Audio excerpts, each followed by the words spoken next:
Vamos agora à entrevista do dia com Denise Campos de Toledo.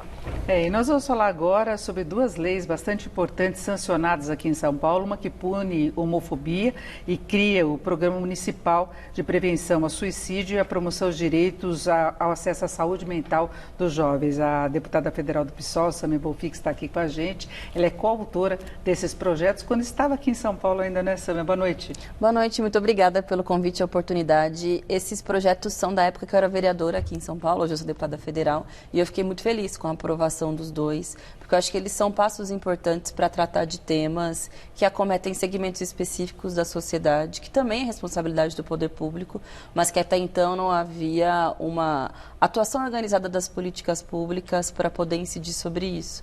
São Paulo, veja, tem a maior parada LGBT do mundo, inclusive é o evento que mais traz recursos para a cidade, é muito importante para a nossa economia, mas ao mesmo tempo é uma das cidades com um dos maiores índices de LGBTfobia também.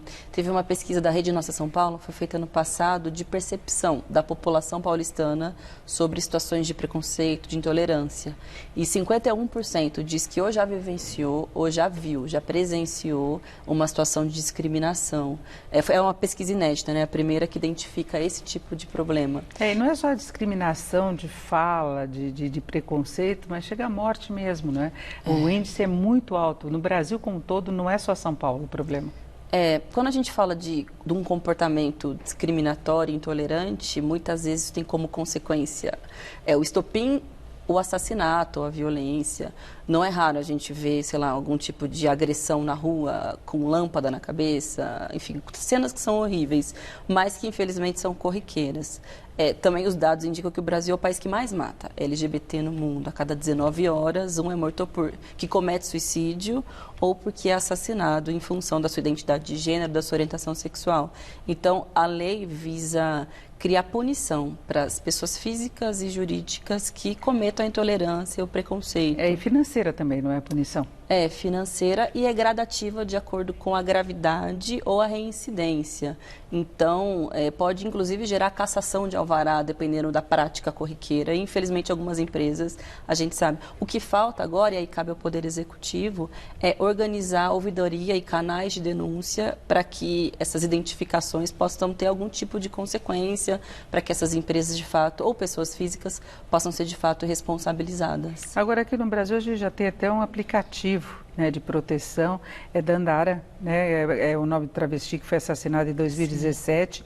E tem esse tipo de proteção, inclusive com aquele botão de pânico, né, se tenta mapear onde tem mais violência contra homossexuais de modo geral, travestis, essas iniciativas são importantes para você ver que isso acontece de fato. Às vezes as pessoas acham que é uma questão só de conversa e fica banalizando determinados preconceitos aí que a gente pode falar que são até do dia a dia, uma coisa meio cotidiana, né? E tem a gente que ainda questiona se de fato existe uma violência específica para esse segmento, como se fosse uma frescura, um exagero você criar uma lei que diz respeito especificamente à violência contra a população LGBT. Mas a verdade é que os índices mostram que sim, e também o fato de que as estruturas sociais, elas excluem a maioria da população LGBT dos postos de trabalho, mesmo muitas vezes em espaços midiáticos. Então, essa política ela é importante para a punição das empresas, das pessoas físicas, mas é importante avançar em outras estruturas, seja de acolhida para aquelas LGBT que são expulsas de casa, seja de programas educacionais que ensinem uma cultura de tolerância, de respeito, programas de empregabilidade LGBT. Já existe o programa Transcidadania aqui em São Paulo, que é de formação para travestis e transexuais e auxílio de inserção no mercado de trabalho. Mas isso precisa ser aprofundado para que não caia numa condição de marginalidade. E isso também ajuda a criar uma cultura de aceitação, de tolerância, de respeito. E o Supremo teve uma decisão favorável, né? Contra, aliás, a discriminação, que demorou para uma decisão, mas depois a maioria decidiu contra mesmo, né? Isso foi um passo muito importante. Mas dentro do próprio movimento LGBT, o qual eu acompanho, muitas pessoas dizem isso não basta, porque a gente precisa também de ações preventivas, né, da afirmação de uma nova cultura, ou seja, não só atuar sobre a punição quando a LGBTfobia, a intolerância já acontece. Criar outros mecanismos, e eu acho que é papel de todos nós, em especial das autoridades, terem posturas de tolerância, de estímulo, de respeito e também estímulo à participação política, né, das LGBT. Esse ano, pela primeira vez, a gente tem uma mulher transexual na Alesp, por exemplo. Eu acho que os processos eleitorais também devem ser espaços de debate e de aceitação e de fortalecimento dessas figuras. Né? Agora, você vai falando dessa questão de trabalho preventivo, tem essa promoção do direito ao acesso à saúde mental para jovens, adolescentes, é uma tentativa também de se evitar quem tem uma predisposição ao suicídio, né, porque é um caso muito grave entre os jovens, e essa foi a última lei sancionada. E a gente fala especificamente de jovens, porque é a segunda causa de morte dos jovens no mundo. No Brasil, se eu não me engano, é a quarta. Mas existem características específicas da fase da juventude, de dificuldade de aceitação, de compreensão do mundo, crises que são naturais, né, da adolescência e de bullying, jovens. Bullying, exatamente. Muitos jovens, inclusive LGBTs, também sofrem opressões específicas. Então, a gente criou essa lei, mas a ideia também é que se tenha uma regulamentação da assistência social e dos instrumentos de acolhida para esses jovens. Tanto campanhas, né, de estímulo à vida, à aceitação, mas também estruturas de acolhida, porque muitos de fato passam por uma situação de depressão, outros tipos de doenças mentais e nem sempre conseguem um espaço para que possam ser ouvidos e acolhidos, porque nem sempre as famílias estão estruturadas para isso também. E às vezes não né? identifica o problema, né? Acha que é uma coisa de estar triste, é meio desajustado aí no que se refere a relacionamento, né? E vai empurrando até que acontece mesmo. A depressão ainda não é vista socialmente como uma doença como tantas outras, mas e também precisa ser curada e tratada, porque pode chegar numa consequência muito grave, principalmente entre os jovens. Por isso também a ideia de ter feito esse projeto de lei que felizmente foi sancionado. Agora, aqui o trabalho é preventivo e muito de divulgação dos serviços que já são disponibilizados, né, para o jovem saber que ele pode contar, porque muitas vezes tem a questão financeira, olha, eu não consigo buscar um atendimento psicológico, eu não tenho dinheiro para pagar.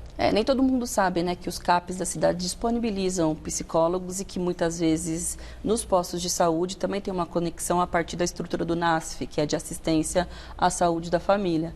Mas a verdade é que, infelizmente, nos últimos anos também esses serviços têm se tornado um pouco mais precários e é difícil ter acesso. Por isso também a necessidade de diálogo com o Poder Executivo para o fortalecimento desse serviço, senão a lei pode se tornar uma regulamentação que, de fato, não é vista na prática. Tem que ser aplicada mesmo. Precisa ser aplicada e com mais contratação de pessoal, de psicólogos e assistentes sociais para dialogarem junto com as escolas e com as famílias, porque a situação é muito grave, né, entre os jovens mesmo. Agora, Samia, vem candidatura à prefeitura? A gente vai passar por um processo de prévias internas no partido. Muito provavelmente eu posso ser um dos nomes do partido, porque no último processo eleitoral fui uma das deputadas mais votadas do Estado e apostando numa alternativa de esquerda, jovem, feminista. Estamos na construção desse processo, eu estou um pouco empolgada com o que pode acontecer, apesar das responsabilidades serem muito grandes. Pois é, o desafio da cidade como São Paulo. Sim. E a configuração da disputa eleitoral, que parece que vai ter muitos candidatos, os partidos são mais dispersos, vários partidos querendo ter uma candidatura própria. Porque dessa vez as chapas de vereadores não são através de coligações, ou seja, para todos os partidos vale a pena ter uma candidatura própria para o Executivo, justamente para poder fortalecer as suas bancadas, ampliar o espaço eleitoral. E o meu nome está sendo reivindicado por alguns militantes filiados do PSOL, justamente por esse espaço que a gente identifica que tem para as ideias da juventude, das mulheres, que agora estão finalmente tendo mais espaço na política. Vai ser um processo desafiador, mas vamos ver. Eu trabalho em Brasília. E aí fica bem para São Paulo. Exatamente. A gente retornou essa semana, né? A intensidade dos debates tem sido já bastante significativa, mas isso também vai ser desafiador, né? Seguir desenvolvendo um mandato de deputada federal, ao mesmo tempo que acompanha as pautas da cidade. Mas, felizmente, temos uma estrutura do partido, militantes e contatos, enfim, a ideia é poder também dar conta de tudo. Agora, em relação à Câmara Federal, a pauta deste ano está muito focada ainda em economia. Agora, a gente tem alguns outros projetos que geram de imediato uma reação contrária da oposição. É uma tarefa difícil. Porque a gente vive um momento em que as ideias conservadoras têm mais espaço na sociedade e existem diferenças no Congresso de avaliação com relação ao governo Bolsonaro.